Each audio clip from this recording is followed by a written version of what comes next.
India's most awaited movie కల్కి మరో trailer release అయింది. మొదటి దానితో పోలిస్తే రెండో ట్రైలర్ను మరింత విజువల్ వండర్గా తీర్చిదిద్దారు. విజువల్స్తో పాటు ఎమోషనల్ కంటెంట్ కూడా యాడ్ చేశారు. ఈ ట్రైలర్స్ బట్టి చాలా మందికి కథ ఏంటనేది కొంతవరకు క్లియర్గా అర్థమవుతోంది. కల్కి 2898 ఏడీతో సినీ ప్రియుల్ని అలరించేందుకు సిద్ధమయ్యాడు ప్రభాస్.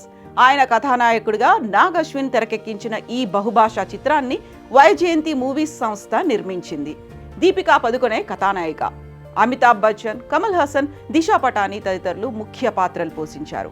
ఈ సినిమా ఈ నెల 27న ప్రేక్షకుల ముందుకు రానుంది. కాంప్లెక్స్, కాశీ, శంభల అనే ఈ 3 ప్రపంచాలు, వాటిలో మనుషుల మధ్య సంఘర్షణే కల్కి మెయిన్ స్టోరీ అని ట్రైలర్ను బట్టి తెలుస్తోంది. అన్నీ బాగానే ఉన్న ఓ పాయింట్ మాత్రం సస్పెన్స్గా ఉండిపోయింది. దాని గురించి ఒక్కొక్కరు ఒక్కోలా మాట్లాడుకుంటున్నారు. కల్కి 2 ట్రైలర్స్ చూస్తే సినిమాలోని చాలా పాత్రల్ని పరిచయం చేశారు. వీటితో పాటు ఇంకా చాలా పాత్రలు ఉన్నాయని టాక్ నడుస్తోంది. సినిమా రిలీజ్ అయితే కానీ మొత్తం క్లారిటీ రాదు. భైరవగా ప్రభాస్ కనిపించిన తీరు, అమితాబ్కు ఆయనకు మధ్య వచ్చిన పోరాటాలు కనుల విందుగా ఉన్నాయి. ఎన్ని యుగాలైనా, ఎన్ని అవకాశాలు వచ్చినా మనిషి మారలేడు అంటూ కమల్ చెప్పిన డైలాగ్, విభిన్నమైన లుక్తో తను కనిపించిన తీరు ఆసక్తి రేకెత్తించేలా ఉన్నాయి. ఇంతవరకు ఒక్క ఫైట్ కూడా ఓడిపోలేదు. ఇది కూడా ఓడిపోను, ఈసారి ప్రిపేర్ అయి వచ్చాను దా అంటూ ఆఖర్లో ఓ భారీ యంత్రంతో ప్రభాస్ ఎంట్రీ ఇచ్చిన తీరు ట్రైలర్కు ఆకర్షణగా నిలిచింది. ఈ సినిమాకు సంతోష్ నారాయణన్ సంగీతం అందించారు.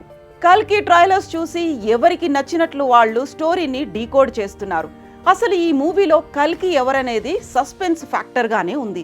కొందరు ప్రభాస్ అంటుంటే మరికొందరు విజయ్ దేవరకొండ అంటున్నారు. ఇంకొందరైతే దుల్కర్ సల్మాన్ కల్కిగా కనిపిస్తాడనే టాక్ నడుస్తోంది. అంతా బాగానే ఉంది, కానీ చాలా మందికి ఇక్కడ ఓ లాజిక్ మిస్ అవుతున్నారేమో అనిపిస్తోంది.